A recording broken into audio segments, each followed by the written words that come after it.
Muy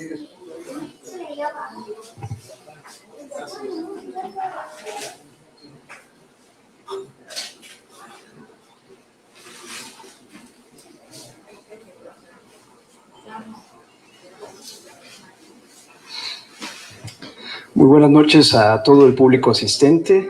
Agradecemos mucho la puntualidad con la que nos han acompañado el día de hoy. Es motivo de alegría para nosotros que hoy esté en la librería el maestro Israel Barrón, acompañado además de un querido amigo, visitante asiduo de la librería, Mauricio Rodríguez García. Y el día de hoy ellos dos nos van a hablar acerca de este libro que ha publicado la Universidad Veracruzana, que lleva el título de Síndrome de Naufragios. Es un libro cuya autora, que no nos pudo acompañar el día de hoy, pero que seguramente nos va a estar siguiendo a través de las redes de la librería, es nada más y nada menos que la afamada escritora Margot Glantz. También debo decir, antes de leer las semblanzas de Mauricio e Israel, que es muy novedosa la propuesta que ha hecho la Universidad Veracruzana en las dos últimas presentaciones, porque hace un mes presentamos los dos últimos números de La Palabra y el Hombre y se presentaron también desde la perspectiva de la gente que está relacionada con la parte gráfica de la revista. Y hoy, pues, se repite, ¿no? De alguna manera hasta aquí, pues, el ilustrador del libro y Mauricio, que también tiene esa sensibilidad y esa mirada para hablarnos acerca de la obra de Israel y más específicamente la de este libro. Mauricio Rodríguez García, conocido también como Mau Rodríguez, es originario de la ciudad de Veracruz, dibujante autodidacta y apasionado del cómic mundial. Ha sido conferencista y expositor en Casa Museo Salvador Díaz Mirón, el Parque Ecológico del Puerto, en Galería Tarazanas, que es un centro cultural que muchos de nosotros conocemos, y en el Museo Casa Principal. De 1995 a 2004 formó parte de Estudio Utopía, el primer colectivo artístico enfocado principalmente a la práctica y desarrollo de sus integrantes en el arte secuencial en el puerto de Veracruz. Participó en la impartición del primer taller de historieta en Veracruz en el Foro Literario Salvador Díaz Mirón en el año 2000. Fue ganador del PECDA en 2022 y 2025 en la categoría de artes visuales en el género de narrativa gráfica. Ha impartido diversos talleres de ilustración y narrativa gráfica a jóvenes entre los 12 y los 18 años desde el 2022. Bienvenido, Mauricio.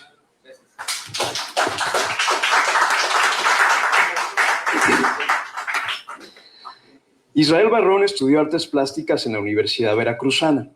Ha expuesto su obra de forma colectiva e individual en México y en el extranjero. En 2017 fue ganador de la Placa de Oro de la Bienal de Bratislava. Ha realizado ilustraciones para prestigiosas editoriales de México, Colombia e Italia. También ha diseñado escenografías e ilustrado portadas de discos. Recibió el premio Caniem al arte editorial en 2012 y en 2015. Los títulos más recientes de su trabajo como ilustrador son El extraño legado del abuelo, de Joaquín Casasola y Óscar Martínez Vélez, publicado por la editorial El Naranjo 2024, del cual debemos tener varios ejemplares aquí. Diario de una planta carnívora, de Luis Eduardo García, publicado por el Fondo de Cultura Económica en 2024. Y Gallo, El planeta estalla, de Lázaro Isael, también publicado por el Fondo de Cultura. Bueno, sin más preámbulo, le dejo el micrófono a Mauricio y a Israel. Gracias, bienvenido, Israel.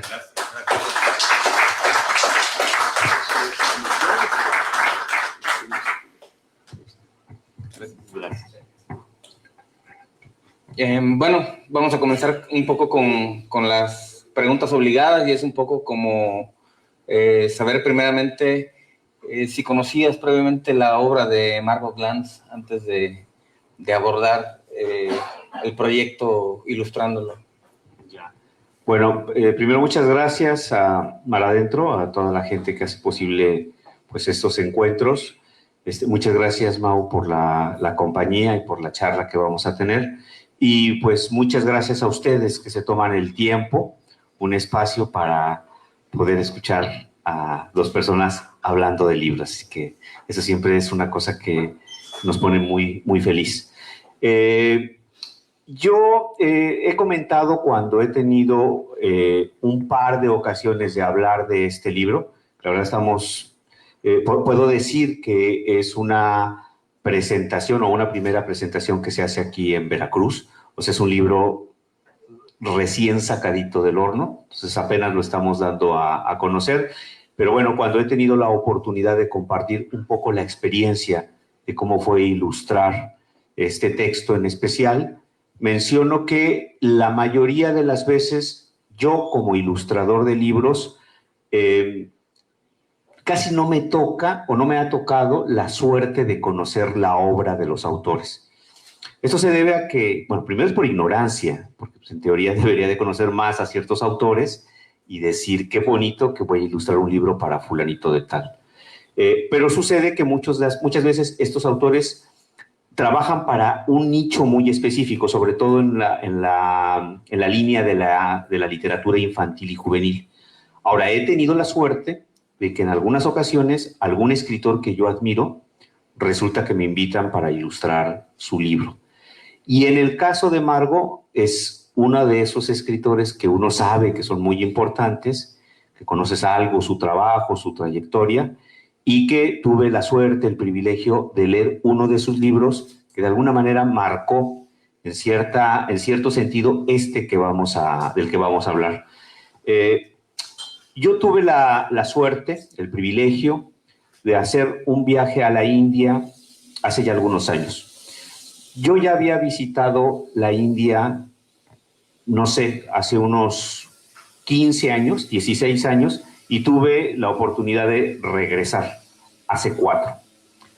Fue cuando me llegó, por casualidad, por una cuestión de azar, uno de los textos famosos o importantes de Margo, que es Coronada de Moscas, que es un libro donde ella resume sus 3 viajes que ha tenido a la India y bueno, todo lo que vio, le sorprendió, le hizo reflexionar. Siento yo, sin ser un crítico de literatura, muy en el corte de los libros de Sergio Pitol, que son libros que hablan de viajes, pero también hablan de viajes literarios, que hablan de sitios, pero también hablan de libros que hablan de esos sitios, y al mismo tiempo les da oportunidad de hablar de otras cosas, casi siempre alrededor de la literatura. Yo sentí que había una enorme diferencia en lo que me había aportado Coronada de Moscas, que me hizo ver la India de una manera un poco diferente a como la vi en la primera ocasión. La mirada de Margo contaminó para bien esa experiencia, y muchas cosas de las que describía Margo no era que me estuvieran tocando a mí, o sea, que las estuviera yo como repitiendo, porque al final el viaje de Margo tiene unas particularidades que solamente ella puede gozar o disfrutar por, pues obviamente su persona, ciertas historias, ciertos contactos que le permiten hacer un viaje distinto a la de cualquier otra persona que viaje. Sin embargo, la mirada de asombro, creo que vista a través de la cultura, era una mirada que yo quería en cierta manera también compartir, y de alguna forma traté de apropiarme de ese texto en mi propio viaje. Lo que yo no me podía imaginar era que unos años después tuviera la oportunidad de ilustrar algo para ella. O sea, yo regresé muy conmovido del viaje, por el viaje en sí, pero también por la compañía de ese libro y de otro que también ustedes han de conocer, muy famoso, de Octavio Paz, que es el monogramático. Es un libro igual, hermoso, que habla de su experiencia en la India en forma de poema, de poesía. Pasaron unos años y tuve la oportunidad de que Lino, que fue mi editor en este libro, me invitara diciéndome que había la oportunidad de acompañar con imágenes este texto. Un texto que ya había sido publicado, creo, en la década de los 80s. A inicio de los 80s. Ajá, y fue premiado. Fue premiado, un libro premiado, uno de los primeros libros de Margo, y que querían darle una versión por lo menos distinta en su formato, en su construcción, porque iba a ser acompañado de ilustraciones. Yo, que estoy dedicado sobre todo a la ilustración de los libros infantiles, pues aquí era una manera diferente de abordarlo, porque es más bien para un público en general. Y como lo llegamos a comentar a través de nuestros mensajes, para cierto público también, ¿sí? O sea, a veces se oye extraño, pero sí el libro exige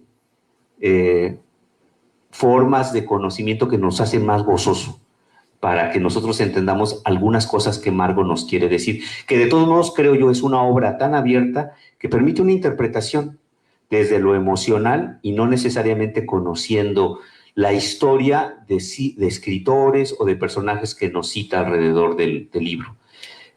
Yo tenía dudas de si el libro iba a gustar de esa manera porque ya se conocía la otra versión, pero me compartió Lino que ya Margo había visto algunas cosas de mi trabajo y que pues ella había accedido a que fuera yo su ilustrador.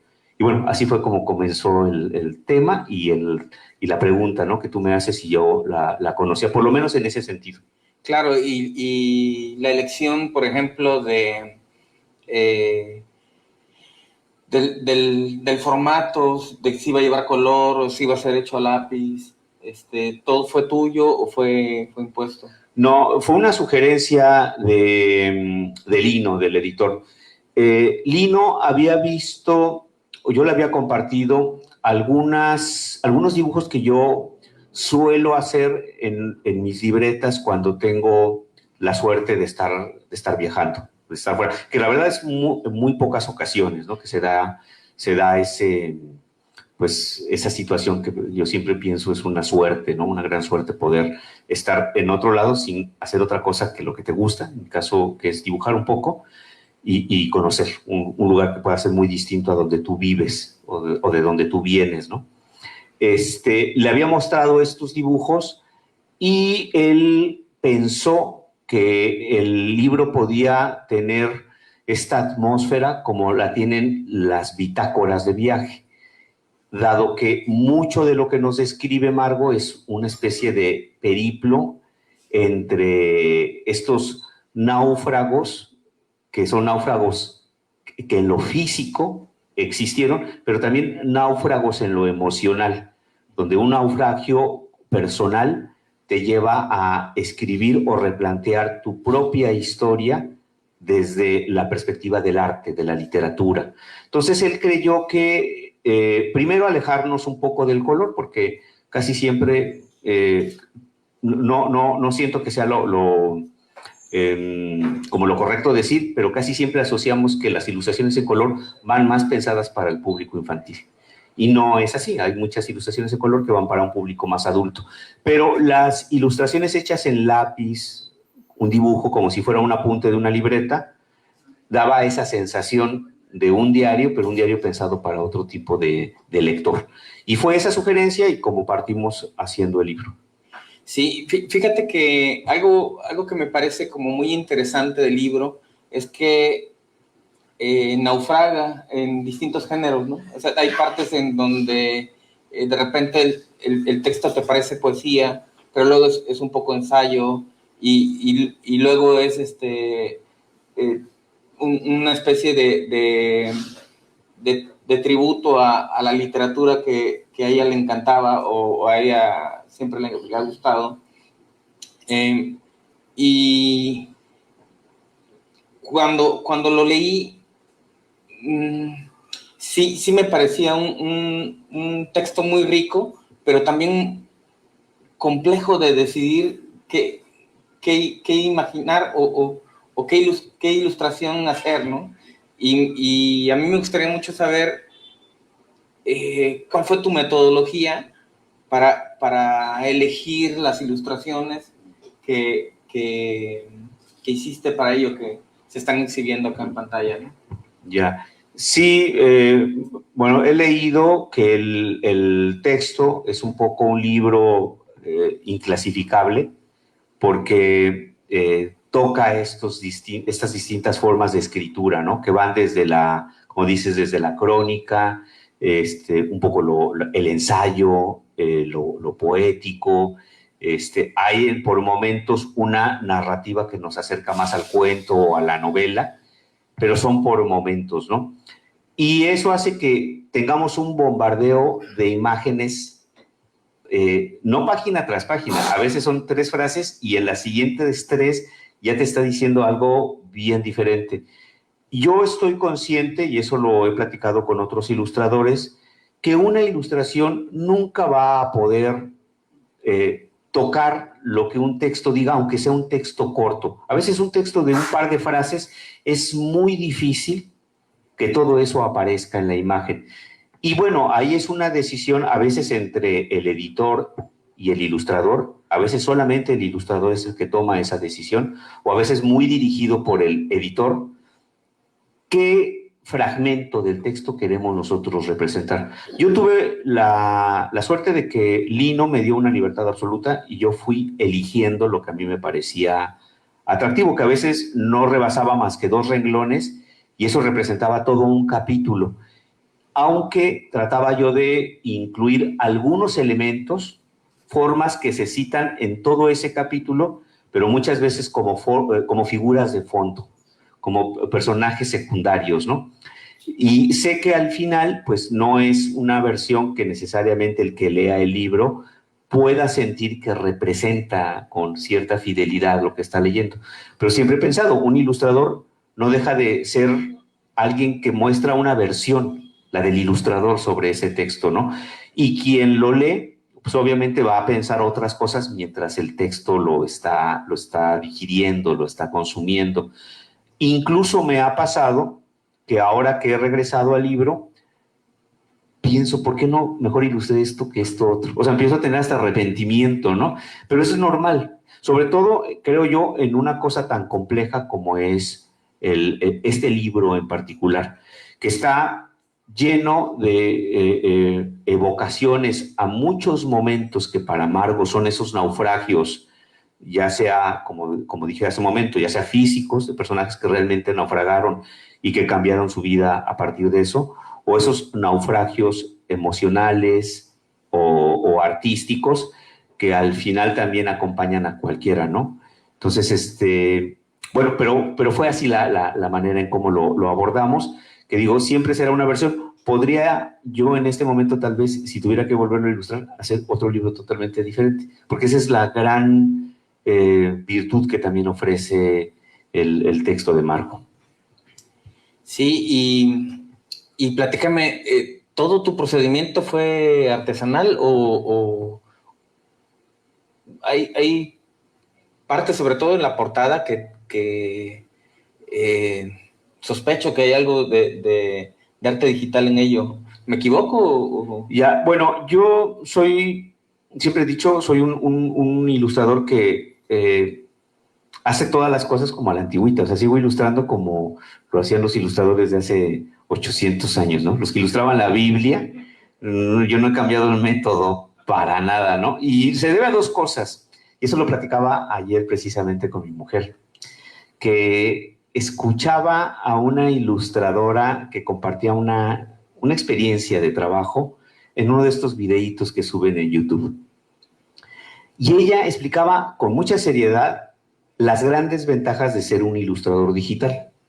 Te permite recortar tiempos, hacer las cosas, puedes corregir con mayor facilidad. La herramienta ofrece ciertas ventajas que la pintura, el trabajo artesanal, simplemente le costarían 3 o 4 veces más, en todos los sentidos, en el tiempo y en la cuestión técnica, ¿no? Y que para un ilustrador, desgraciadamente, tiene que optar en algún momento por hacer cosas digitales, aunque no le gusten, porque eso va a generar un campo de trabajo un poquito más amplio que estarlo haciendo de la otra manera. Sí, o sea, hay más trabajo y lo podemos hacer un poco más rápido. Ahora, yo no creo que un ilustrador digital solamente se vea obligado a ser ilustrador digital por pragmatismo. Yo conozco ilustradores que hacen su trabajo digital que es extraordinario, el cual además no solamente me gusta, sino que me llena de envidia. Son cosas que yo no voy a poder hacer nunca. Y eso creo que es una línea formal que ahorita pues ya está más que asimilada. La ilustración digital tiene la misma legitimidad que hacer una ilustración de manera análoga, con materiales artesanales. Yo me justificaba antes diciendo que era un ilustrador artesanal porque me gustaba ver mi trabajo en físico y podía prever cómo se iba a ver impreso. Además de que lo hago en el mismo tamaño, en el mismo formato que el libro. Entonces eso me permite también adivinar cómo va a quedar una vez que el libro ya exista, ¿no? Pero no es cierto, ¿no? O hay una parte que es cierta y no tanto. Y ayer platicando, tuve que admitir que lo que me mueve a hacer una ilustración artesanal es que yo empecé como pintor y no he dejado la pintura. O sea, sigo pintando, pero ilustraciones. Entonces, por eso no me es tan interesante o atractivo hacerlas de manera digital, porque sigo teniendo la necesidad de ver cómo la pintura genera sus efectos sobre ciertas superficies, sobre el papel, sobre la madera o sobre la tela. O sea, hay algo de pintor todavía en mí en eso. Ahora, lo otro me gusta. Ahora dices, ¿hay algo digital? Sí. Primero, porque el proceso es que tienes que digitalizar la imagen. Pero lo segundo es que, por ejemplo, en la portada se pintaron los elementos, pero se pintaron por separado. Luego se recortaron y se armaron porque había que decidir cómo iban a caer las cajas de texto. O sea, el título del libro, los créditos de la autora, el crédito de la universidad. Y nos ha ocurrido que hago la portada, pero no dejo espacio suficiente. Entonces hay que borrar, hay que eliminar. Y luego son cosas donde no queda ni tan contento el editor y tampoco queda tan contento el que lo hizo porque ya siente que se le alteró su imagen. Entonces, para evitar eso, fue que esta vez lo hicimos desarmando la imagen y luego repitiendo algunos elementos, pero todo lo que vemos aquí sigue siendo pintura, nada más que ya en su armado fue un armado digital. Y es algo que además lo hace una diseñadora, no lo hago yo. Pero bueno, va más o menos por ahí el asunto de la técnica o de lo formal para hacer este libro. Sí, es curioso, pero es chistoso como a pesar de que en la pintura tú como dibujante y como pintor, se entiende que cuidas mucho más la proporción. Al momento de hacer una ilustración, tu dibujo ya no es tan realista proporcionalmente, ¿no? Hay personajes que tienen como unos cuellos muy largos, como que te separas de eso. Y eso me parece muy curioso porque no lo asocio así. O sea, normalmente cuando veo que un dibujante, un ilustrador, caricaturiza en extremo, es porque yo lo asocio como que a una falta de entendimiento de la proporción. Y en tu caso no es así. Y yo creo que también forma parte de tu estilo gráfico, y eso me gusta. Sí, un maestro en la universidad nos decía, tienen muchas opciones para abordar el dibujo, pero hay dos básicamente que van a dividir el trabajo. Uno es que el dibujo les salga porque lo planearon de esa manera. Eso implica que tengan que aprender a dibujar. O sea, si yo quiero que la forma se represente un poco como yo me la estoy imaginando, que siempre va a haber una diferencia. Una cosa es cómo lo tengo en la cabeza y otra cosa es cómo me sale en el papel. Y luego a veces hay un mundo de diferencia, ¿no? Y digo, ay, se veía bien bonito cuando me lo estaba imaginando, pero ya cuando lo veo es más, ya cuando lo veo en el libro empiezo a sentirme un poco avergonzado, ¿no? Esa es una opción. Salud. Esa es una opción.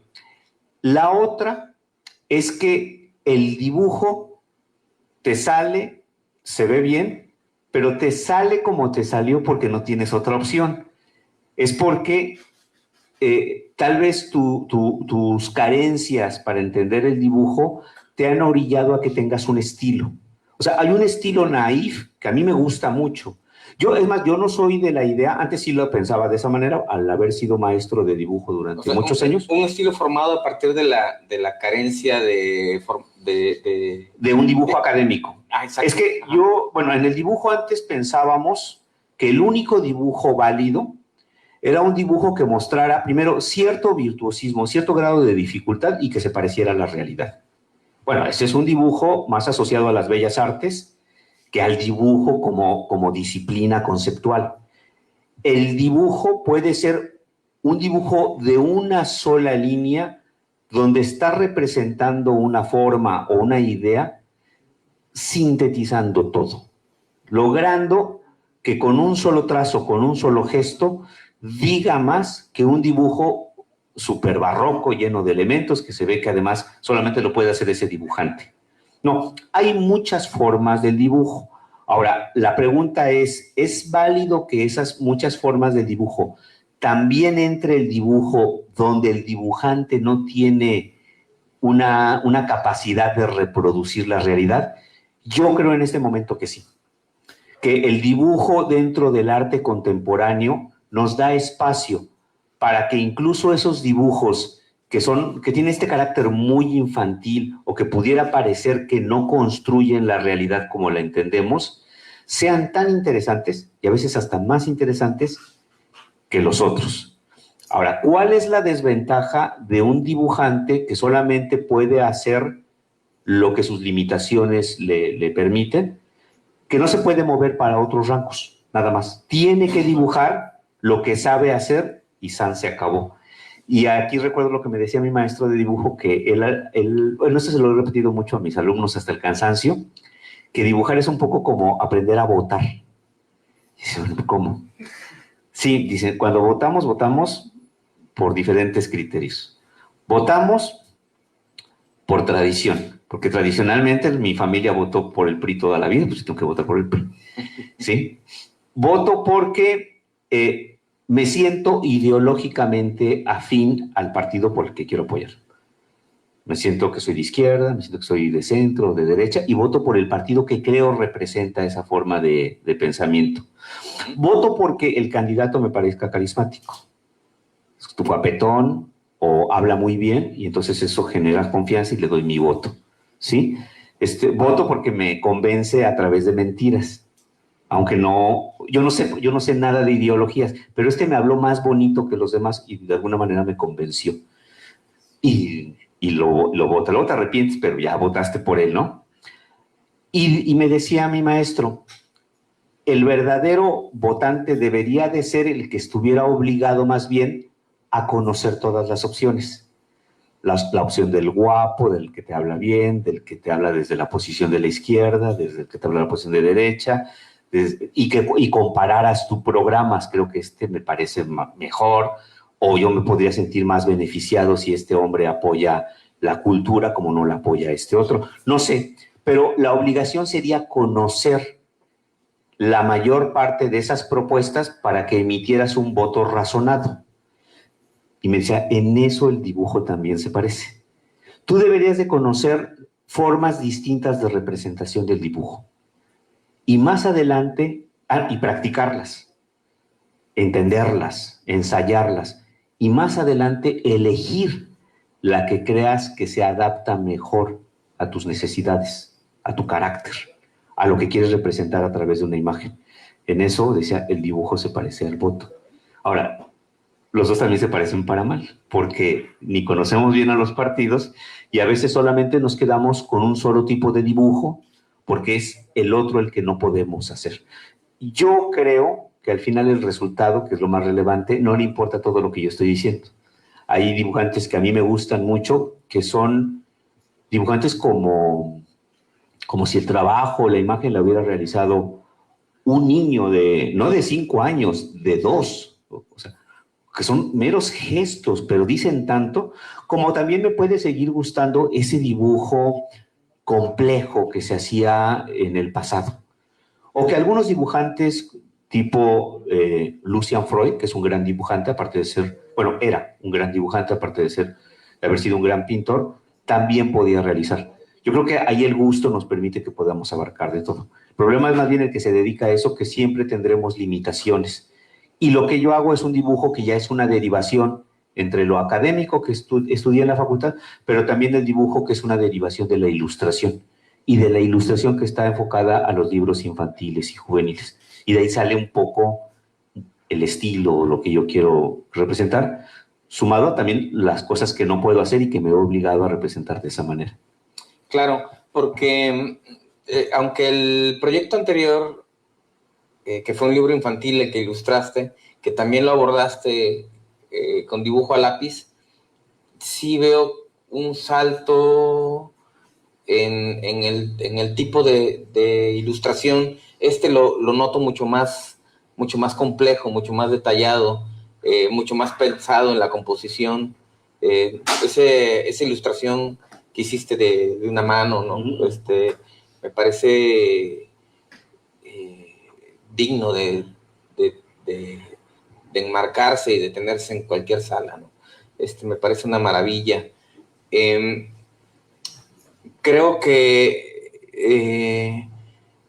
conozco muy pocos ilustradores que hagan esa variación y esos saltos entre un dibujo muy sencillo, uno muy barroco, y luego el color, porque también cuando trabajas con color, conservas el estilo, pero hay algo que cambia dentro de él, una variante que te hace sentirlo diferente. Y eso me parece como algo muy valioso de tu estilo, ¿no? Y justamente porque lo veo así y lo valoro así, es que de repente cuestiono mucho el que actualmente se aplique tanto la ayuda de la inteligencia artificial, ¿no? Que es algo que ya lo veo por todas partes, ¿no? Inclusive ya hasta, digamos que ya hasta nuestro gobierno ya constantemente ocupa la inteligencia artificial en lugar de contratar ilustradores, ¿no? ¿Ves cómo ves ese escenario de la inteligencia artificial inmiscuyéndose en el trabajo del ilustrador, ¿no? Mira, híjole, lo que voy a decir seguramente va a estar lleno de lugares comunes. La primera es que no puedo adivinar a futuro, y menos yo que no soy una persona que entienda mucho sobre el tema, para dónde va la inteligencia artificial, sobre todo pensada en el arte, en el dibujo. Tengo mis peros y tengo algunas cosas que sí me causan curiosidad, que creo la inteligencia artificial pudiera decirnos algo distinto con respecto a la construcción de imágenes. De entrada, ¿qué no me gusta de la inteligencia artificial cuando está dentro de la ilustración? Es que por lo menos lo que hemos visto hasta ahorita han vuelto la ilustración muy genérica. O sea, cualquiera que tenga redes va a ver que cada X semanas o meses va a haber una tendencia a generar imágenes que son ilustraciones construidas con la inteligencia artificial, marcando un estilo, el cual todo mundo utiliza, ¿sí? O sea, si de repente se puso de moda que yo me convierta en una ilustración tipo Miyazaki, es porque todo mundo la está haciendo de esa forma, ¿sí? O si de repente alguien empezó a hacer ilustraciones citando a otro artista o ilustrador relevante, la tendencia es que todo mundo haga imágenes así. Y además quienes las hacen no son ilustradores, es la gente que se puede dedicar a cualquier otro tipo de actividad, pero que la inteligencia les resuelve esos pasos, ¿no? Esa es una, pero la verdad, la que más me llega a generar cierto rechazo es una forma de ilustración que no necesariamente cita a un artista, sino que se vuelve una especie de híbrido que cuando lo vemos sabemos que se trata de inteligencia artificial, porque además es un patrón que se empieza a repetir en muchas imágenes de gente que las está haciendo. Y lo que me molesta es que estas han venido a sustituir el trabajo que eso además me causa todavía un poco más de horror, que difícil, de por sí el medio es muy precario, es muy difícil ganar espacios para que un ilustrador acompañe con su imagen un evento relevante. Si antes era difícil, ahora se ha vuelto como un sueño. ¿Por qué? Porque las mismas instituciones se han visto la forma de ahorrarse el trabajo del ilustrador. Entonces, en cuestiones de segundos, le generan un cartel que además no se ve mal, o sea, cumple. A mí no me gusta la estética de esos carteles, pero ese es mi gusto y mi gusto no es la medida del gusto de los demás. Ese cartel evitó que un ilustrador, con toda su expertise o su tiempo que le dedicó a aprender el oficio, simplemente ya no se le solicitara, ¿sí? Y eso habla un poco mal y raro de que las instituciones, cuando dicen que se comprometen a apoyar la cultura, lo primero que hagan sea castigar a un gremio que está dentro de la cultura, dentro del arte. Les va una incongruencia. Nosotros sabemos que la inteligencia artificial gasta muchísima agua cada vez que se aplica. Bueno, aquí está Pedro, que me podría ilustrar mejor sobre el tema, ¿no? No sé, pero sabemos que, por ejemplo, utilizar Google o cualquier herramienta de Internet gasta agua. Lo ha gastado siempre toda la vida. Pero la inteligencia artificial es abrumadoramente distinta en su cantidad de uso de este recurso y a veces lo usamos para puras banalidades. Voy a preguntar esto, voy a preguntar esto, puras tonterías, ¿no? Y nos estamos gastando un montón de agua. Bueno, pues resulta que la Secretaría de Recursos Hidráulicos anuncia un concurso haciéndolo con un cartel generado con inteligencia artificial. O sea, yo digo, bueno, aquí quién sabe, quién piensa estas cosas, ¿no? Pero lo que estás haciendo es estar utilizando un medio que va en detrimento de tu propia política pública, que es el cuidado del agua, ¿sí? O así vienen otros, que son como incongruencias de, ¿para qué lo hago de esta manera cuando la forma, que es la inteligencia artificial, está contradiciendo el concepto que es el que quiero yo apoyar, ¿sí? Uno, vamos a hacer un concurso de ilustradores. Un concurso donde va a haber ilustradores bien interesantes y todo, y el cartel se hace con inteligencia artificial. Bueno, dices, quien lo pensó es así de una genialidad, ¿no? Y son cosas que si ahorita están ocurriendo con algo que a mí me parece muy evidente, imagínense más adelante cuando esto ya sea la norma. Eso es lo que no me gusta. Ahora, ¿qué sí me puede parecer interesante? Es que hay artistas en este momento que la inteligencia artificial es una herramienta. Empiezan a hacer variaciones de su propia obra a través de la inteligencia artificial. Y empiezan a encontrar caminos. Todavía no sabemos para dónde va eso, pero por lo menos hay una exploración todavía formal en el sentido de que la inteligencia artificial es una herramienta para que dé ciertos resultados. Y en algunos casos, una vez que la inteligencia artificial genera ciertas propuestas, esas propuestas regresan al artista y empieza a ser híbridos con ese resultado. Esa sugerencia permite que el artista se vaya por caminos que no podría haber explorado tan fácil y que la inteligencia artificial de alguna manera le abre la puerta.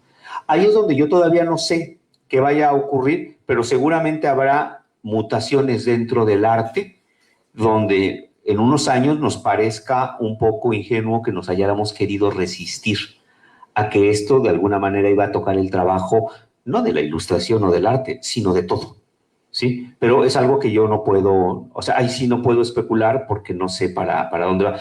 Tengo mis reservas con respecto a eso y tengo curiosidad con respecto a eso dentro del arte. Donde yo creo que la inteligencia artificial tiene aportes muy significativos son en otras áreas, que son más las científicas, la de la medicina. Yo creo que ahí lo que nos diga más adelante este medio va a mejorar la vida de mucha gente. Las otras todavía no logro entender dónde está la justificación. Incluso al revés, veo una pobreza en el resultado. Todavía, pero es algo que está avanzando y cambiando a pasos agigantados, ¿no? Entonces, ni para saber. Lo que sí sé, y es una realidad, es que el trabajo del ilustrador, como de muchos artistas y de muchos, el diseñador, son trabajos que van un poco en vía de extinción si no hacemos algo. O sea, si no regulamos y decimos, por lo menos las instituciones estén obligadas a no utilizar la inteligencia artificial. Que las utilice todo el mundo, pero aquí no. Aquí todavía voy a darte chance de que tú, artista que te dedicaste a esto toda tu vida, te siga ofreciendo un espacio para tu trabajo. Porque también para eso sirven un poco los impuestos, ¿eh? Para pagarle también a sus creadores.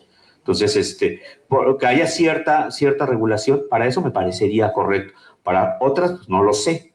Pero sí el futuro en las artes no se ve muy alentador de ciertas áreas del arte, no de todas.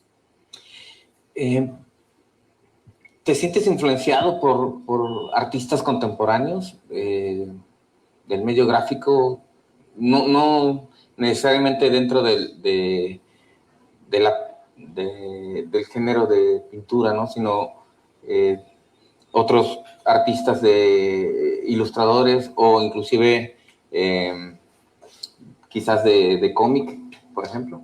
Ya, sí, yo creo que, es más, creo que todo creador sí tiene sus influencias que aunque no las tenga de manera consciente, o sea, no pueda citar al artista en cuestión, están ahí, ¿no? O sea, no sabemos a veces qué llegaste a ver que te generó un impacto y que esa imagen se te quedó, como para que de ahí salieran otras obras que vas a creer que son tuyas, ¿no? Que son originalidad, y no, más bien estás citando algo que seguramente te gustó y que viste por accidente.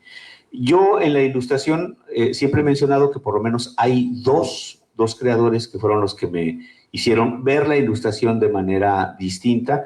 Uno de ellos sí se nota en mi trabajo, otro no tanto, pero es más bien en cómo lo aborda. Uno es Alejandro Magallanes, que es un artista que brinca de un lado al otro. Mi trabajo no se parece nada al de Magallanes, es otra cosa. Magallanes es un artista experimental, que además es diseñador gráfico, que además ha explorado mucho con el tema de la tipografía. Es un hombre que en ese sentido lo siento más un artista de arte contemporáneo que hace ilustración y que sus ilustraciones terminan por ser piezas de arte contemporáneo, aunque no siempre se lo proponga, pero están ahí, y el hecho está en que grandes museos de arte contemporáneo le han dado cobijo a su trabajo. Su manera de entender la ilustración es lo que me ha influenciado, que creo yo uno debe de tener la capacidad de la apertura para entender que una línea o una variante del arte se pueda convertir en otra cosa.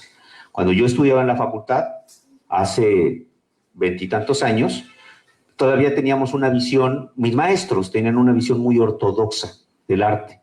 El arte los rebasó desde hace mucho tiempo. Ahora, claro, mis maestros cambiaron también y se fueron ajustando. Y ahora cuando vemos estos grandes templos del arte, cómo le dan espacio a áreas que hubieran sido impensables para nosotros como productos artísticos, es más bien que si no lo aceptamos nos vamos quedando un poco rezagados con las ideas del arte. El arte cambia, pero cambian más las ideas que giran alrededor del arte.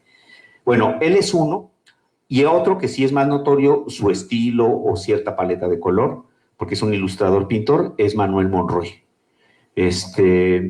Cuando descubrí su trabajo, yo sentí que podía uno trasladar la obra de la pintura a la ilustración, a la gráfica, sin que se perdieran ciertos valores plásticos o estéticos que a mí me interesaban mucho.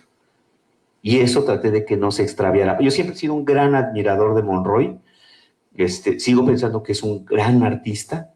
Sí, y más allá de que su línea de trabajo ha sido, yo creo que el 95% del trabajo dirigido al trabajo de la edición, de la literatura.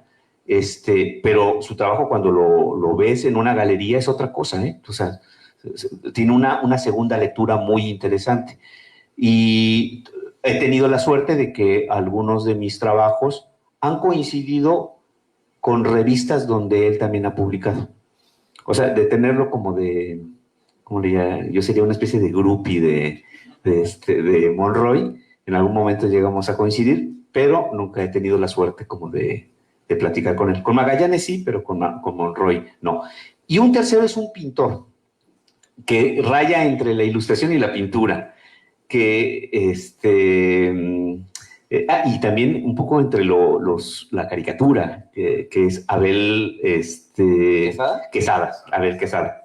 Sí, es un artista que yo creo es la influencia de Monroy. Sí, y hay cosas que se le parecen mucho. Hay mucha obra pictórica de este pintor, de este artista, Abel Quesada, que siento que en algún momento puede llegar a citar Monroy en su trabajo. Claro, ya Monroy se convirtió en otra cosa, pero Abel Quesada me gustó mucho, siempre me ha gustado como pintor. Y es un pintor que si ves su obra, que es un poco medio naif, que es muy narrativa, te está describiendo una escena en el cuadro. O sea, él sí te dice lo que quieres, lo que él quiere que tú entiendas de su obra. No es una obra encriptada. Son pinturas donde ves a un beisbolista que está volteando hacia arriba en un gran espacio, casi una figura minimalista en un gran espacio, esperando que caiga la bola. Pero ya está como un poco aburrido, ¿no? Porque no cae. O sea, te puedes fabricar toda una historia, ¿no? Hay un cuadro que le regaló a García Márquez y García Márquez le construyó todo un cuento alrededor de ese cuadro, que es un cuadro fantástico, hermoso, de una mujer que está en una bañera y que cometió el error, Abel Quesada, de pintarle los dedos de los pies mal. O sea, el dedo gordo no aparecen como encontrados, sino que pareciera que son dos pies izquierdos o dos pies derechos. Y es un error, ¿eh? No lo hizo a propósito. Pero eso le permite a García Márquez construir un cuento. Porque él dice, no, él lo hizo intencional. Y esa mujer existe así, con esos dos pies, ¿no? Entonces es muy bonito. Bueno, esos son artistas que dentro o un poco cercano a la ilustración me han gustado, aunque yo en mi formación, que fue la formación más de un pintor, mis referencias siempre fueron las de pintores, que son pintores que me siguen gustando, me siguen entusiasmando. Sigo viendo más pintura que ilustración, me gusta más visitar exposiciones donde hay obras que están más dirigidas a esta línea. Ahora me gusta mucho el arte contemporáneo. Sí, y eso no tiene poco que ver, ¿no? O sea, me gustan las instalaciones, piezas que pueden pasar como fraudes, a mí me encantan. O sea, yo les doy mi propia lectura y aunque sepa que a lo mejor no son del todo tan comprobables como buenas obras, a mí me gustan. Me parece una forma que todavía es lúdica dentro del arte, donde el artista realmente sí es un niño, cuando está componiendo cosas dentro de estas instalaciones. Entonces nos damos el lujo todavía de jugar con elementos y que al final te sorprendan armando algo que es o complejo o no. O sea, tú sí disfrutarías mucho de, por ejemplo, una fruta pegada en la pared, por ejemplo. Esa no me gusta en particular, pero no me gusta, y me gusta el artista, ¿eh? Mauricio Catelán es un artista que su trabajo... Esas piezas son las que luego hacen que la gente dude sobre el arte contemporáneo. O sea, uno ve una banana pegada con una cinta, pues uno piensa es una verdadera vacilada, que probablemente lo sea, ¿eh? O sea, yo creo que... Ajá, exacto. Ahora, la diferencia entre que yo pegara la banana y la pega Catelán, es que Catelán tiene un prestigio que le hace al museo, al público, a los críticos de arte, dudar de si hay un gesto que va más allá de nada más poner la banana.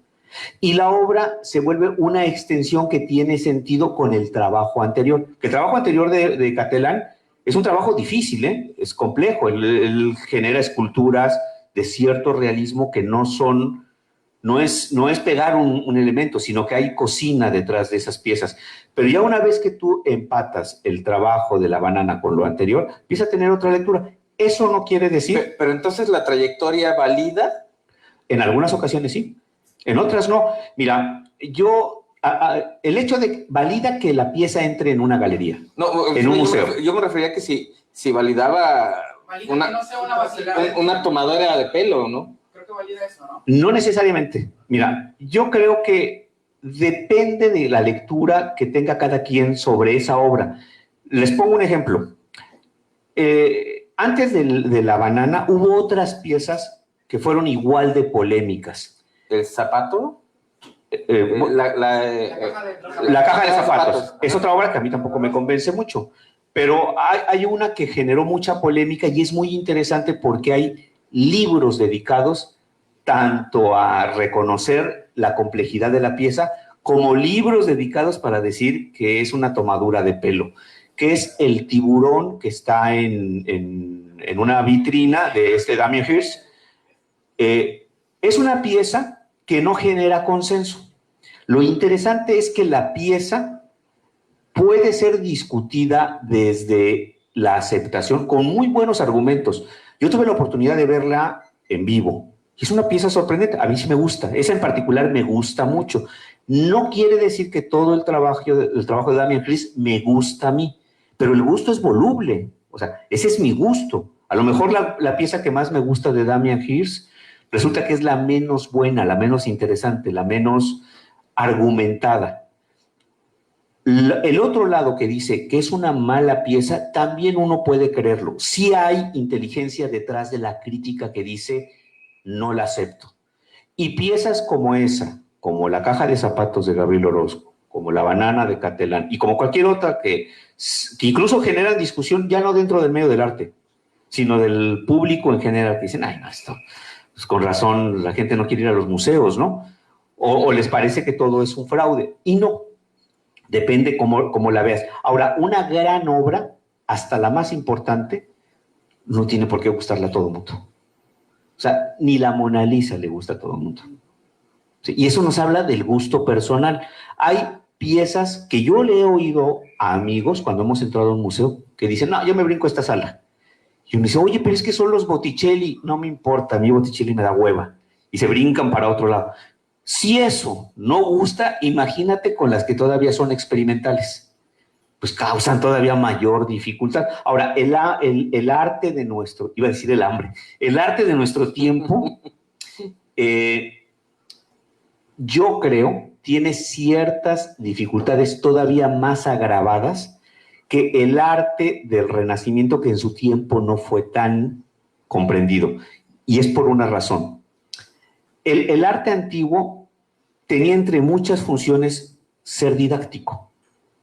Las iglesias encargaban sus obras no solamente porque les daba prestigio que cierto pintor trabajara los muros, sino que las escenas que eran representadas permitían que gente que en su mayoría era analfabeta pudiera entender la Biblia a través de la narración de estas imágenes.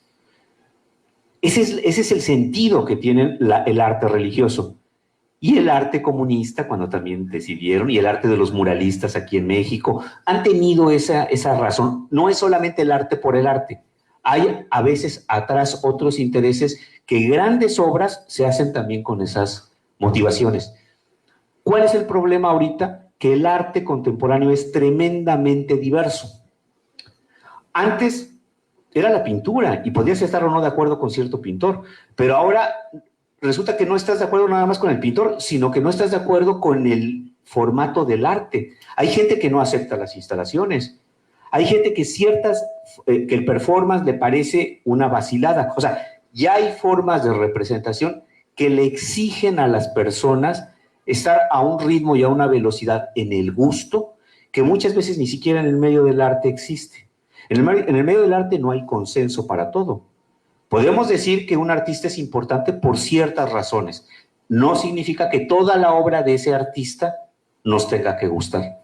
Convencer o que incluso por muy bien argumentado que esté el concepto que la hizo, a mí necesariamente me va a cambiar mi opinión sobre el gusto. ¿Sí?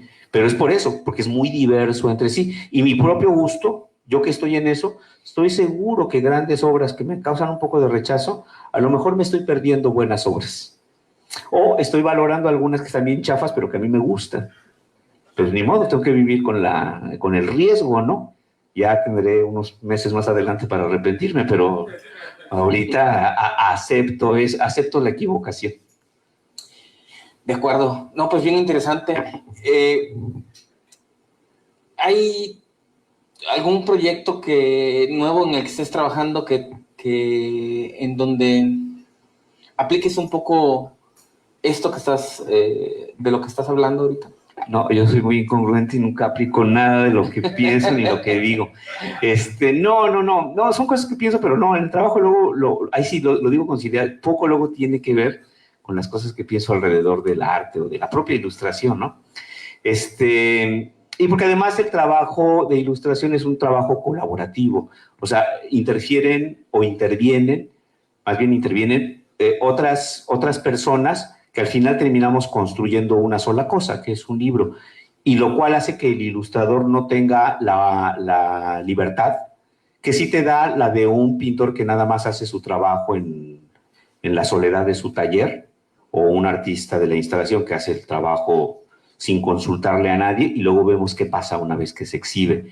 Acá no, acá es una serie de negociaciones donde el ilustrador manda propuestas, el editor corrige o sugiere, a veces dice que todo está bien, a veces interviene el autor, a veces interviene el diseñador. Entonces, lo que sale al final es un híbrido donde muchas personas de alguna manera han puesto un poquito su granito de arena. Al principio me costaba mucho trabajo porque pues mi visión era distinta a eso, pero luego sentí que había algo positivo en eso y es que le baja a uno varias rayitas de vanidad y de ego, de creer que todo lo que uno piensa está bien. Y no, en el trabajo de la ilustración hay que negociar también. Y es un trabajo donde va a ser valorado no por la imagen, sino por el producto final que es el libro. Y que uno debe de aprender con humildad que acompañas también a otro, que es el escritor, que es el que pensó la historia, que es al final el que puede sentirse más artista, ¿no? En el caso de los álbumes ilustrados, ya vemos que es un trabajo de coautoría, porque a veces es una frase y el 90% del espacio está ilustrado. Pero cuando se trata de una novela ilustrada, no. El cuerpo, lo fuerte, el tronco está en el texto. Y uno lo que hace es, con ciertas imágenes, con una cantidad de X de imágenes, ser un poco la comparsa de ese libro y darle una segunda lectura, si se puede, a través de tus imágenes. El álbum ilustrado sí es coautoría. Ahí los dos tienen el mismo peso, el autor y el ilustrador. Y eso a mí me ha ayudado, ¿no? Pues ahorita lo que yo estoy haciendo, yo sé que es un trabajo que más bien va por esa línea, pero que me parece interesante que todavía pueda yo colaborar con esos proyectos. Además de que a mí en lo personal, el medio de los libros siempre me gustó, porque me gustan los libros, pero no pensé que estuviera en algún momento vinculado a eso. Y estoy vinculado de manera accidental, a través de las ilustraciones. O sea, no es algo que yo hubiera planeado, pero ahora que estoy dentro de este medio, digo, bueno, entré un poco como de chiripa, ¿no? Pero me gusta, ¿no? Y ahorita pues estamos en eso. Claro. Y ahora que mencionabas que una de tus influencias era Abel Quesada, yo recuerdo, de hecho tengo un libro de Abel Quesada, de un cuaderno de viaje que él hace como resultado de ir a Japón, ¿no? Uh-huh. Y tú que mencionas que tienes tu propio diario ilustrado, digamos, ¿no te encantaría sacar algo de eso? No, sí, me gustaría mucho. Ha habido la propuesta de en algún momento hacer un libro con las libretas de los viajes que he hecho. Se dio la invitación en 3 ocasiones con 3 editoriales diferentes, pero torpemente no le di yo seguimiento y esas cosas se enfriaron. Y pues ya, no salió. Una fue con mi editora en Italia, que se sintió interesada, pero pues no aproveché la oportunidad. Además de que había trabajo que hacer, entonces no me daba tiempo de planear la estructura del libro, aunque la libreta ya existía. Otra fue una invitación del Fondo de Cultura Económica, pero resultó que no lo hice pronto y cambiaron a la editora. Entonces, quien me invitó ya no estaba dentro de la editorial y ese proyecto se perdió, ¿no? Y un tercero fue con una editorial colombiana, que ahí sí yo lo propuse, les interesó, pero yo al dejar de ilustrar para ellos, ya no me interesó insistir. Y es un error, o sea, las cosas no siempre vienen porque te buscaron. La mayoría de las veces es porque uno toca la puerta y hay que estar insistiendo sobre eso, pero yo soy mal negociante, entonces se perdió. Pero bueno, no sé si tengamos espacio para preguntas, ¿sí? Sí. De hecho, justamente, como les comentaba al principio, Israel y Mauricio, en Mar Adentro acostumbramos dejar un espacio final para las preguntas, los comentarios. Entonces, bueno, formalmente lo abrimos, pero varios levantaron la mano de este lado. A ver, vamos con Pepe. Uno de acá. Perfecto, va. Buenas noches. Pues una felicitación por la ilustración. La primera que pasaron me llamó mucho la atención en el aspecto de que, no sé si podemos regresar a la primera para hacer una pregunta rapidita mientras regresamos. También observo el asunto de que hay muchos círculos. Algo tiene que ver, en casi todas las ilustraciones que hemos podido ver hasta ahora, hay muchos círculos. Ya. Bueno, creo que la primera ilustración es una donde aparece un conquistador, que es, me imagino, tiene el casco y todo. Ajá, y tiene un libro. No, fue la de los cetáceos. Ah, son las ballenas que están. Esa, bueno, esta responde las dos preguntas, que es, en el caso de los círculos es porque el tema, bueno, el tema es el naufragio, pero el espacio en el que se presenta esto es obviamente el mar. El mar como un espacio físico, aunque el naufragio se da en otros lados también.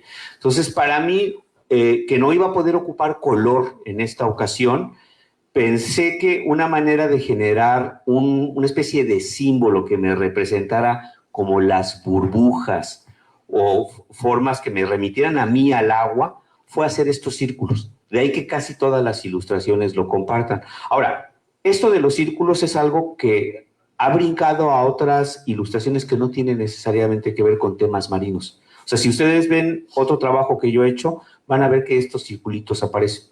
Pero la primera vez que los coloqué fue porque hice una ilustración, no para este libro, para otro, donde el tema del agua era un tema, bueno, un tema a tocar o a representar. Y aquí pensé que a falta de poder utilizar el color, por lo menos la forma se siguiera utilizando, repitiendo, ¿no? Y en el caso de las ballenas es porque en una parte de este capítulo, que ya no lo recuerdo todo, porque al final los capítulos hablan un poco de todo, llegan a mencionar diferentes ballenas y entre ellas la ballena de Moby Dick, la ballena que se traga a Jonás, y no recuerdo cuál es la tercera, pero son ballenas que remiten a obras literarias, ¿sí? Y claro, cualquiera que sepa las historias de esas ballenas, saben que están diciendo otras cosas. Por ejemplo, la ballena de Moby Dick, el tema no es una ballena que uno nada más quiere cazar el capitán, y es la confrontación con el mal. El mal es representado a través de la ballena. Sí, y además hace algo que luego Cormac McCarthy va a hacer en Meridiano de Sangre, que el mal es representado a través del blanco. A diferencia de esta idea de que todo lo feo tiene que ser oscuro o negro, como decía Malcolm X cuando le enseñaban a leer el diccionario, de que leía las definiciones de negro y todo era negativo, leía las definiciones de blanco y todo era positivo, y dice, bueno, ¿quién escribió este libro? Ah, pues un blanco, ¿no? Bueno, pues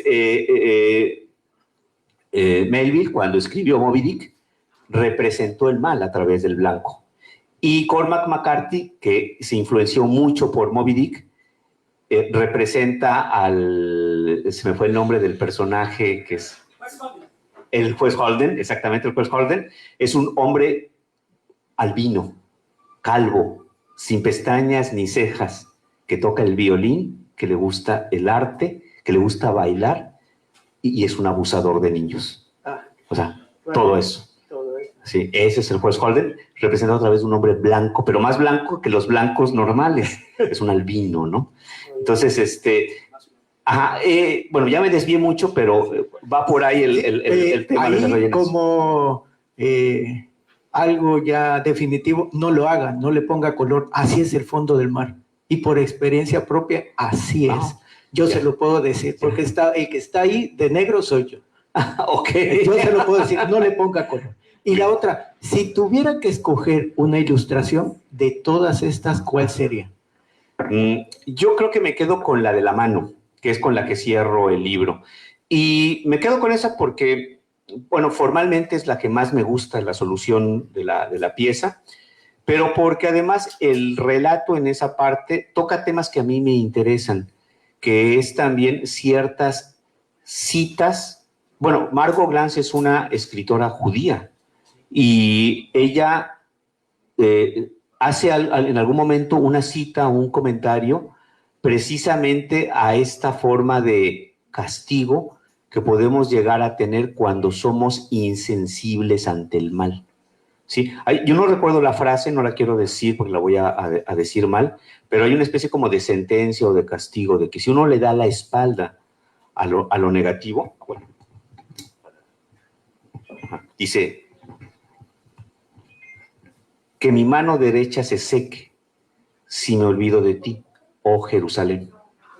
Y es algo que luego Primo Levi haría su variación también en su introducción a Si esto es un hombre. Y de ahí me empezó a surgir la idea de la mano con todos estos elementos que en algún momento, bueno, no todos, con algunos de los elementos que cita Margo en este último capítulo. Bueno, esa sería con la que yo me quedaría.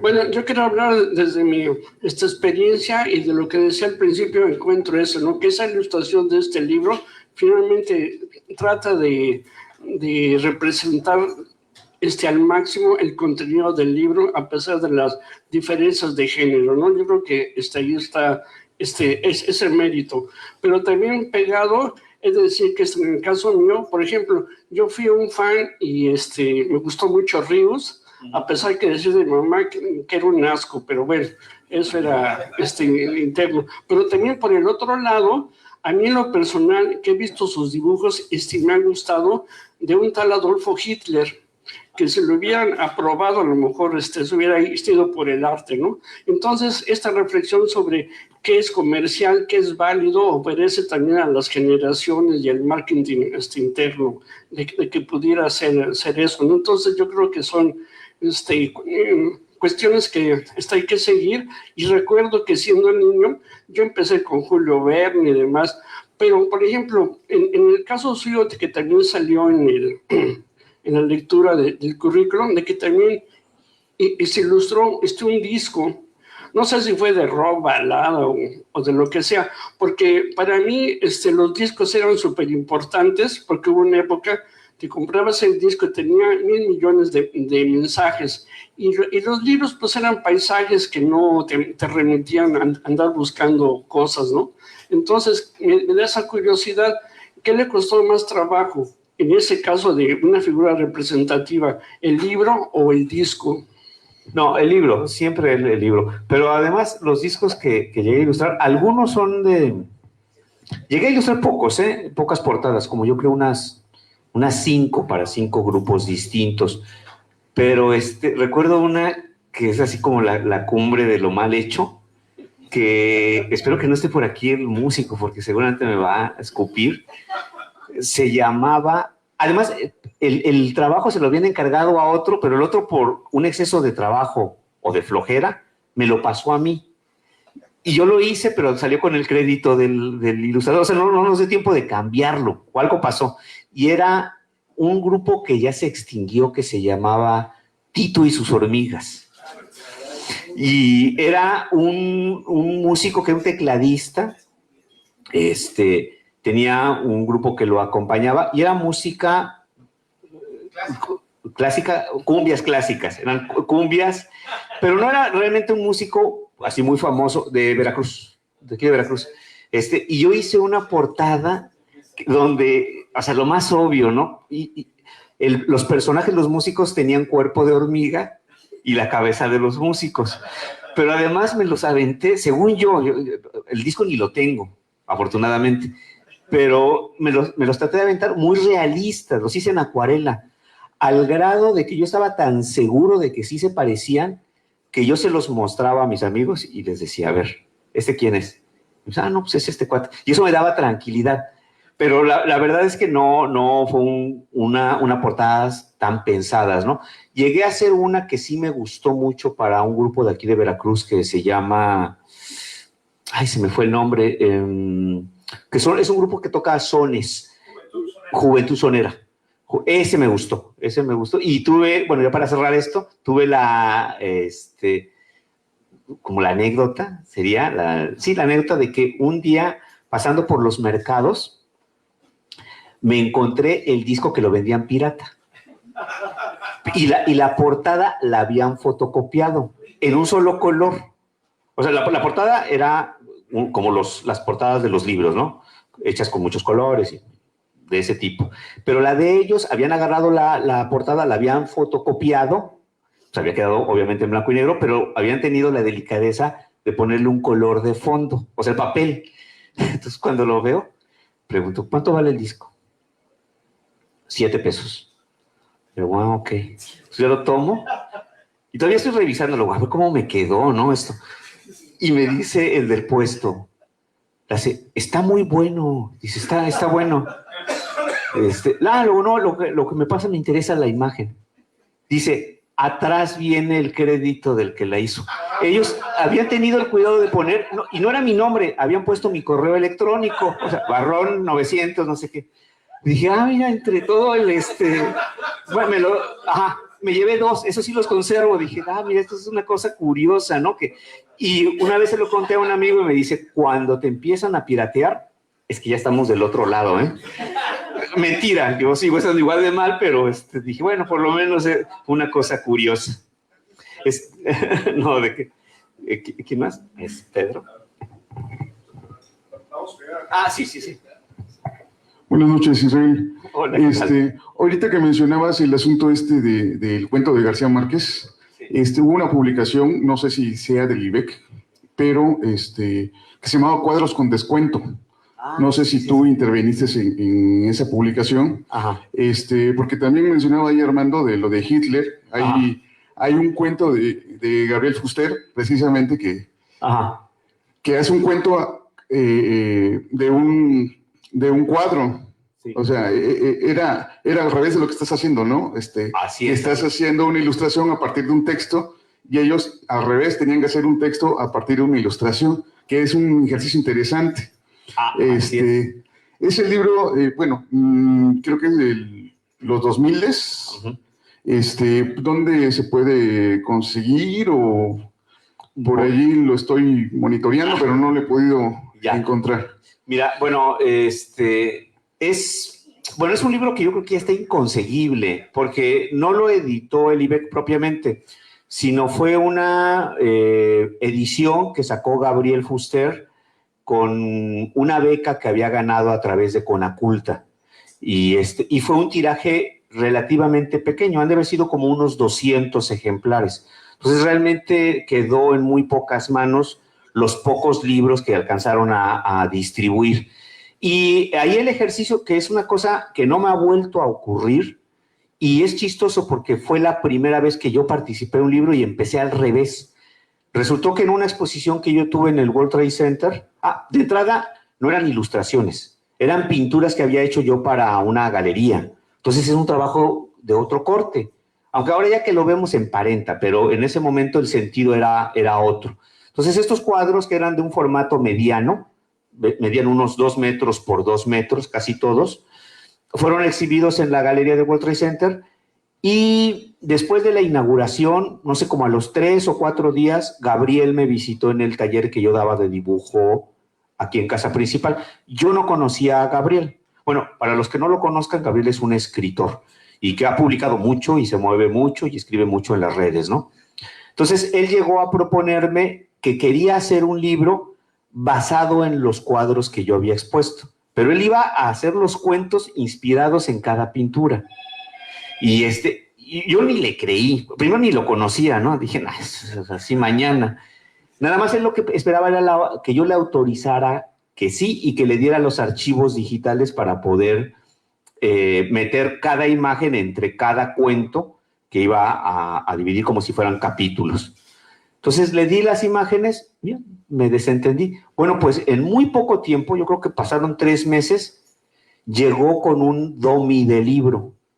Yo dije, no, este cuate sí lo hizo, o sea, pero además a qué velocidad escribe, ¿no? Que armó todo un libro en muy pocos meses. Me lo enseñó para que le diera el visto bueno y sí, unos 2 meses después ya lo estaba él publicando. Y bueno, lo que me pareció interesante es que las imágenes, propiamente los cuadros, pues yo los había imaginado, que ya ni me acuerdo, a partir de quién sabe qué ideas o qué conceptos tenía yo. Según yo estaban súper pensados, así con unas ideas muy rebuscadas, ¿no? O sea, mientras más joven se es, más pretencioso también, y crees que si sobreintelectualizas tu trabajo, va a ser más profundo. Pura bobera, o sea, la verdad es que no es así. Más bien se nota mucho que hay gran desconfianza sobre tu trabajo y tienes que justificarlo excesivamente. Bueno, me muestran los cuentos Gabriel, y eran muchísimo más interesantes las historias de qué había nacido del cuadro que lo que significaba el cuadro. Y bueno, para cerrar, el último capítulo del último cuadro era una pintura que yo había hecho basada en unos dibujos que había sacado del anfiteatro, porque llevaba a mis alumnos a dibujar los cuerpos, ¿no? Entonces yo había dibujado una cabeza que la habían abierto de una parte para el estudio de los chicos de medicina. Y cerca de la cabeza había yo colocado un patito de plástico del gansito ese que decía, recuérdame. Entonces decía, recuérdame, ¿no? Entonces había una como cosa de ironía entre el cadáver y el gansito, ¿no? De recuérdame. Entonces, a Gabriel se le ocurrió un cuento que se llama Rodolfo Martínez, Magnífico Caballero. Y la historia era de que se murió Rodolfo Martínez y llega todo el mundo a despedirlo. Y como ocurre en todos los funerales, siempre el muerto se convierte en una especie de héroe de la noche a la mañana, aunque haya sido bien irritante y nadie lo haya querido tener cerca, ¿no? Pero está mal, es políticamente incorrecto, pues estar hablando mal de alguien que se acaba de fallecer. Entonces la gente se acerca y dice, ay, Rodolfo, ese hombre jugador de tenis, y un montón de citas de la alta cultura y de la cultura de clases elevada de donde pertenecía Rodolfo. Y pasa otra persona, y todo mundo desviviéndose en elogios. Hasta que al final se acerca una mujer toda guapetona y ve el cuerpo y dice, ya no me acuerdo bien de la frase, pero dice, ay, pinche Rodolfo, y un montón de insultos. Y todo el mundo brinda igual que como había brindado con los elogios. Y ahí acaba el cuento, ¿no? Entonces yo me puse a pensar que el cuerpo que había servido para los estudiantes de medicina era el cuerpo de una persona anónima que por eso había terminado en la escuela de medicina. Nadie había reclamado ese cuerpo. Y yo fantaseaba, si ese hombre no había tenido una buena vida, una vida de servicio, por lo menos estaba sirviendo al final. Le estaba dando conocimiento a los chicos de medicina, ¿sí? Y luego le daba conocimiento a los chicos de arte que iban a dibujarlo, que era el caso de mis alumnos y que fuera yo. Y luego su imagen había servido para una exposición. Y por último, para que un escritor hiciera un cuento. Y yo dije, ni en la fantasía más loca se te puede ocurrir que al final termines haciendo eso o tu cuerpo sirva un poco para una serie de cosas del arte, que al final pues sirven un poco tu físico, ¿no? Y bueno, pero fue por ahí. Ahora, te digo, el libro, la verdad, creo que es un poco difícil de conseguir, pero habría que preguntarle a Gabriel si todavía tiene algunos ejemplares. Pero sí es un experimento interesante, ¿no? Pintar algo, o digital, a lo mejor pudiera ser. Pero en aquella época no existía eso, entonces, quién sabe si él lo haya guardado. Pero bueno, eso sería. Maestro, buenas noches. Bueno, pues yo, después de escucharlo y conocer su trabajo, por supuesto, pues siempre he admirado mucho el trabajo tan bueno, de buena calidad. Inmediatamente uno que visita una librería se puede dar cuenta de quién es el autor tras las ilustraciones, al menos en el caso de usted, ¿no? Es mucho más fácil, ¿no? Por el comportamiento de la ilustración. Yo quiero pedirle que nos comparta 3 consejos para los que a lo mejor quieren comenzar su camino en la ilustración, ¿no? Quizás de 3 lecciones aprendidas, ¿no? O sea, ¿qué no hacer? ¿Qué hacer? ¿No? Porque digo, de tanto tiempo que tiene usted haciendo eso, creo que es muy valioso escuchar de usted. ¿Qué cosas uno no puede hacer? Yo dibujo, yo pinto, pero no es igual, siento que no es igual, ¿no? O sea, yo creo que tenemos lugares comunes, pero me quisiera adelantar un poquito en el tiempo y escuchar de su experiencia. ¿Qué cosas son las que realmente deben, o sea, te producen algo, ¿no? Al momento de estar haciendo este tipo de creaciones, ¿no? ¿Dónde estar? Si pone música, si tiene que estar solo. Me da mucha curiosidad. Ojalá nos pueda compartir 3 consejos, ¿no? Bueno, la primera es que si piensas estudiar ilustración, opta por medicina, pero bueno, no sé si yo sea la persona, de verdad, ahí sí, correcta para aconsejar algo. Y bueno, agradezco tus palabras, eres muy generoso, Pedro. No sé si esto sirva propiamente nada más para la ilustración, pero es algo que yo sí creo que aplica casi para cualquier disciplina. Y la primera es que si algo te gusta, que este es un consejo que me dio un maestro y que lo trato de seguir, si no al pie de la letra, trato que no se me olvide, es que por algo elegiste esto y trata de que en el futuro más o menos te siga gustando por los mismos motivos. Yo dibujaba de niño, de muy pequeñito, dibujos obviamente de un niño, pero no tenía y no tengo duda de que un placer muy grande que me daba era el puro hecho de dibujar. O sea, nunca de niño esperas nada. El puro hecho de hacerlo ya cumple ahí su función. Hay una satisfacción en dibujar. Y eso hace poco también lo pensaba, ¿no? Hacía los dibujos y los guardaba, ni siquiera tenía que estárselos enseñando a nadie. Cuando ya te dedicas al arte en el nivel profesional, pues empiezas a sentir que también necesitas que alguien más lo vea, que se discuta tu trabajo, y luego empiezas con ondas que son un poco, yo las veo ridículas, aunque sé que son necesarias, ¿no? Que el trabajo se coloque, que a lo mejor haya cierta crítica sobre lo que haces. Eso también te permite vivir de tu trabajo. Pero no creo yo que al final tengan un peso, deberían de tener un peso mayor, sobre todavía el placer de hacerlo porque lo quieres hacer, ¿sí? Entonces, eso es lo de no abandonar el motivo por el que te llevó a hacer tu trabajo, ¿no? Y que eso incluso lo harías aunque te dedicaras a otra cosa. Si yo en este momento decidiera trabajar en otro tipo de disciplina porque no puedo ya vivir del arte, yo creo que seguiría haciendo imágenes aunque no me las pagaran, porque pues, yo necesito, o sea, es una necesidad hacerlas, ¿no? La otra que creo es muy valiosa, que es no pensar que el talento es suficiente.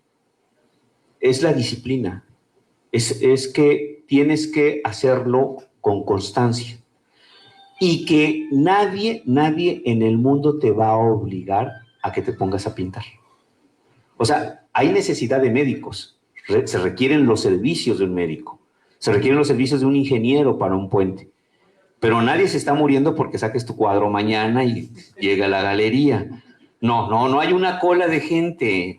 Y eso no ocurre ni en el cine ni en ningún lado. Que dicen, nadie está esperando, salvo cuando ya se anuncia el tráiler, pero nadie está esperando las obras, salvo los fans.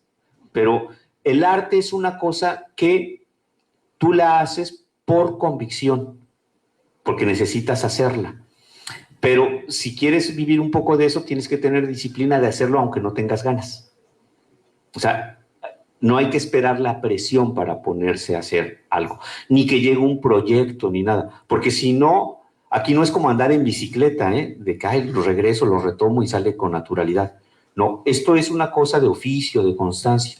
Y esa constancia es que lo hagas aunque no te veas obligado a hacerlo, ¿no?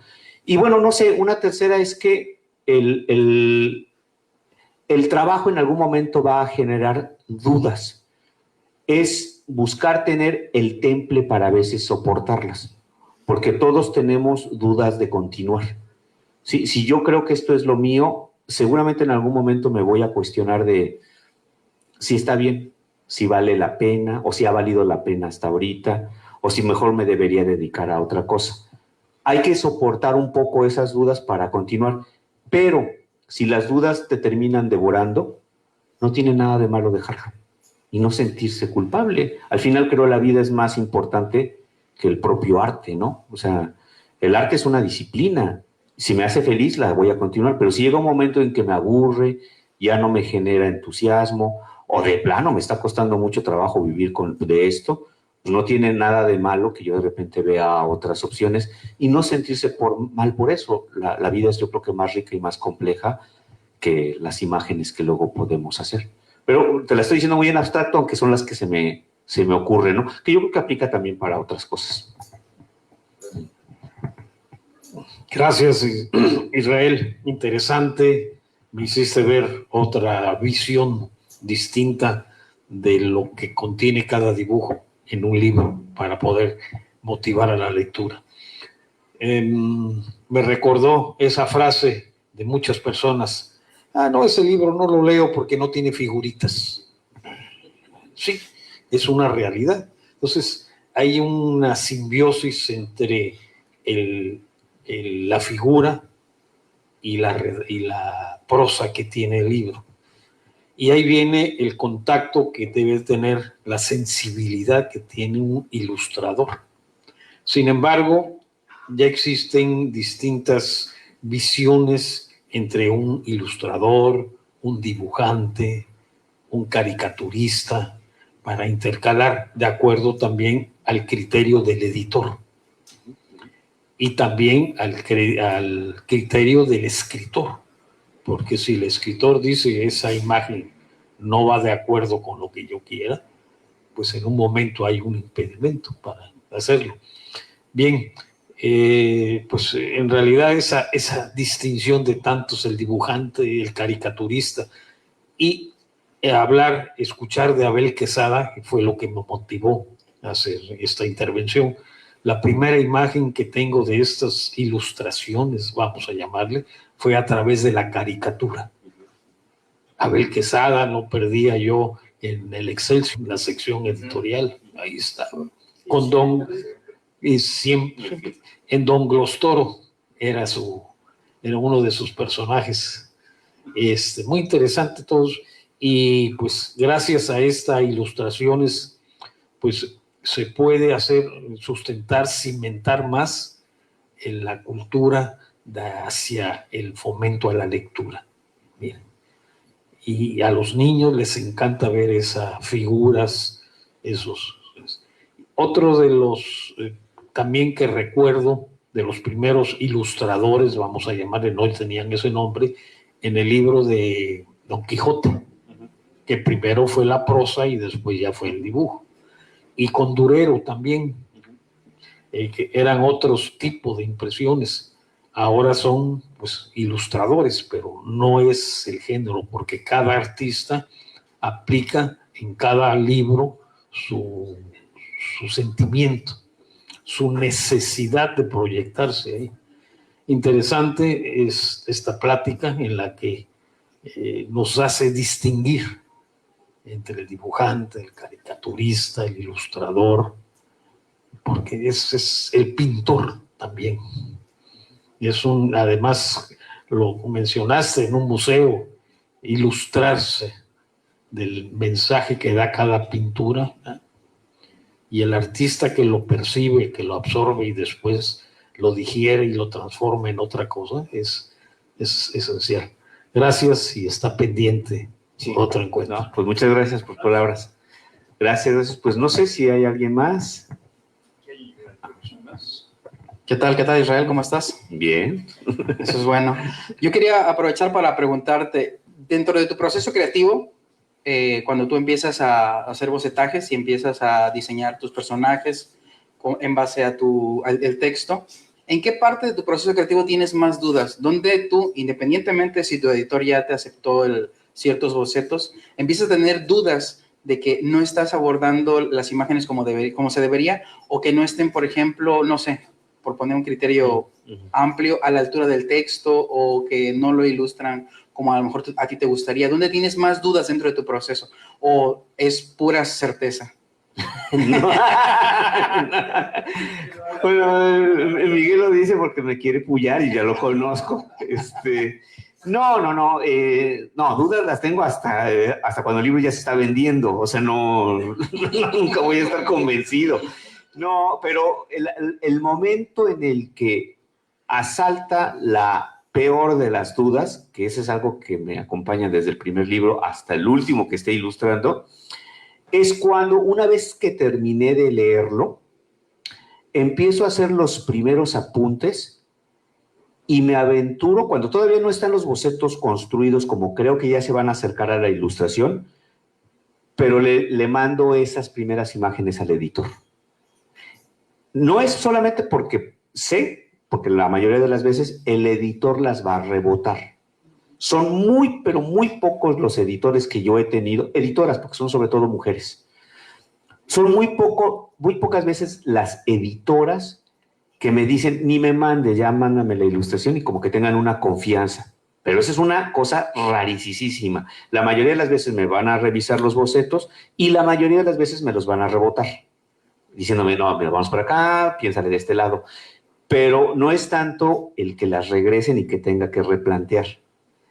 Es, como tú lo acabas de decir muy bien, si está a la altura. Y a mí lo que más me da miedo es que se den cuenta en el dibujo que se equivocaron de ilustrador. Que dijeron, ay, carambas, o sea, de todos tuvimos que escoger a este y mira lo que, o sea, que les esté comprobando de alguna manera que algo anduvo mal. Mira lo que está mandando, ¿no? Ajá, mira, y te lo dije, que se lo platican entre ellos, ¿no? Mira, ya te decía. Entonces, eso es una cosa que me genera mucha incertidumbre. Es al principio, ¿sí? Okay. Y me ha pasado también, pero pocas veces, donde tenga yo el temor de cómo me esté juzgando el escritor. Siempre es más el editor, ¿eh? Porque el escritor, el cual yo respeto mucho, y claro, a mí me da gusto saber que el escritor termina contento. O sea, yo todavía no sé qué piensa Margo del libro, ¿eh? O sea, no lo sé, y eso sí me da como un poco de ñañaras, ¿no?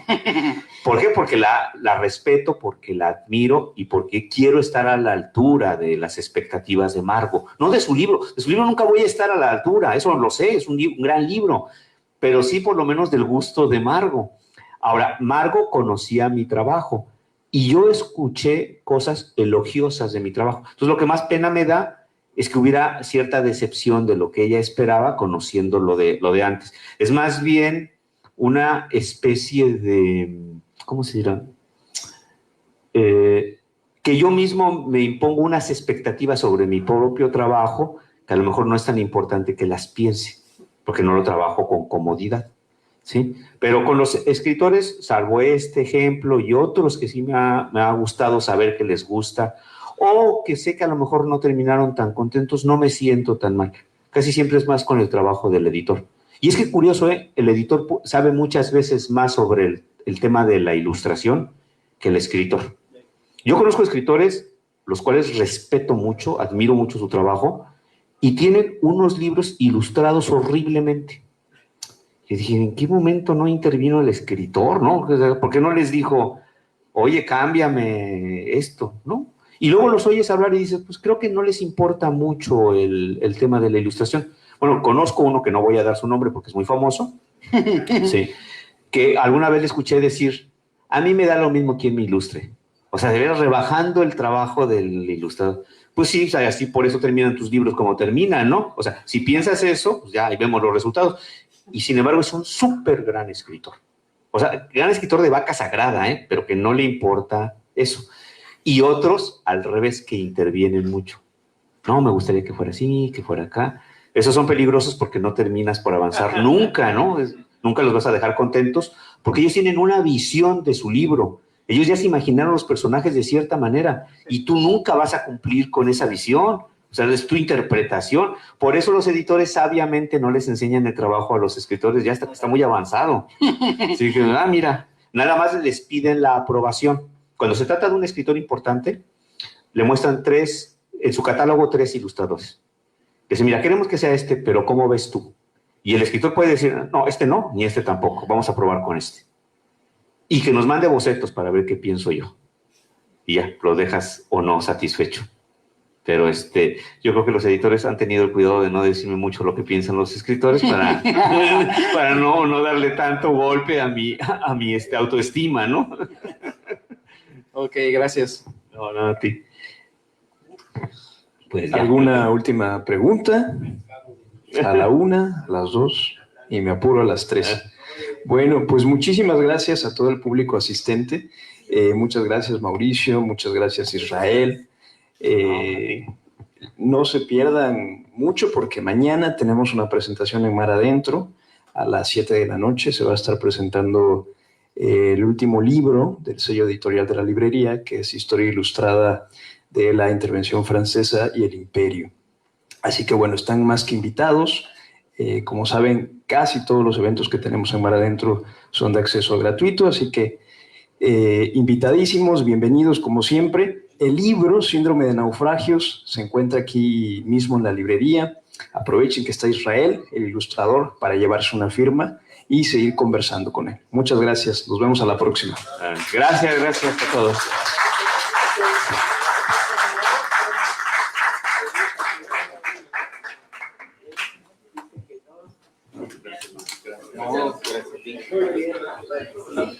Ya para no profundizar, una condición sobre el canon de ilustraciones de sí, así.